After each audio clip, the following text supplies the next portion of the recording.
So may nagrequest naman sa atin tol ng ating box gourmet chili garlic. Bali mga ilang piraso nga lang palang ginawa ko mga tol. Tara, samahan nyo ako magluto. Let's G!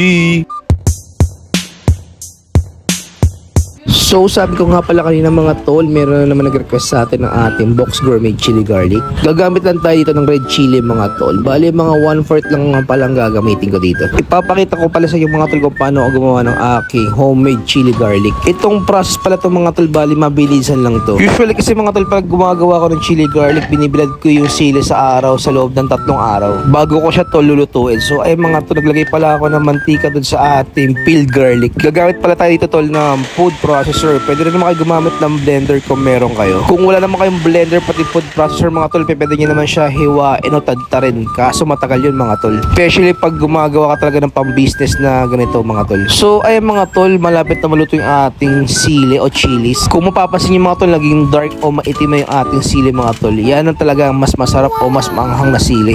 Mas maganda kasi tol ino-oven o kaya binibilad yung sili sa araw dahil lumalabas talaga yung natural na lasa ng sili. And then tol, maganda talaga factor yung ino-oven mo siya dahil nag-dry talaga yung ating chilies. Pati hindi siya moist mga tol. Huwag kayo mag-alala mga tol, hindi nagbabago yung lasa ng sili o pumapait yung sili. Nag-iiba lang tol yung kulay niya para pag niluto natin mamaya mas maganda yung itsura niya, di ba? Akala mo coffee, no? Hindi tol, hindi kape yan. So ganyan pala magiging itsura niya mga tol pag blend mo sa food processor or blender. Tapos magpapait tayo ng mantika mga tol. Unahin ko pala tol, prituhin yung ating chilies. Hindi ko nga sana papakita mga tol kung paano ako gumawa ng chili garlic, pero marami talaga nagre-request ito mga tol. Dahil mahirap na, di ba? Pag nagbi-business ka, mag-aaya yung sarili mong version. Kung mapapansin niyo mga tol, halos lahat ng chili garlic ngayon sa market is red o mapula yung chili garlic nila. Yung aking mga tol, dark talaga siya. Para siyang chili garlic ng Master Siomai. Pero tol, magkaiba naman kami ng lasa. Tinimplaan ko lang siya tol ng secret ingredients natin. Hindi ko na pala sasabihin mga tol kung ano panimplang ginamit ko dito. Kaya nga secret, di ba?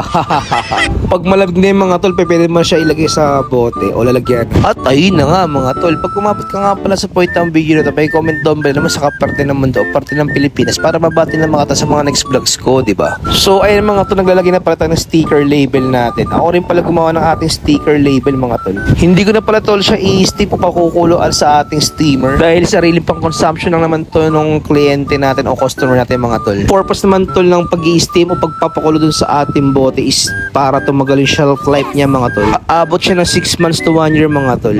Pero pag hindi mo siya pinakuluan mga tol, aabot siya ng 3 months. Maximum shelf life niya na yung mga tol. Kahit room temperature or refrigerated pa yan mga tol. So sa mga naghahanap nga pala ng aking box gourmet chili garlic, abang-abang po kayo bago matapos itong April. Dahil mga tol, gagawa na naman tayo ng panibagong batch ng ating chili garlic. Pasensya na po kayo mga tol, medyo busy lang po ako ng mga nakaraang araw dahil hindi ko rin masingit to sa pagluluto mga tol. Sasabayan ko na rin pala tol gumawa ng ating box gourmet alamang pati yung ating box gourmet toyo, diba? At syempre, pag nagustuhan mo aking videos mga tol, don't forget to like and follow my page mga tol. Hindi ko na naman alam kung paano ko matatapos tong video na to. Mga gusto nga palang umorder mga tol, kindly PM ako sa aking page mga tol. Tapos ayun, nyarap!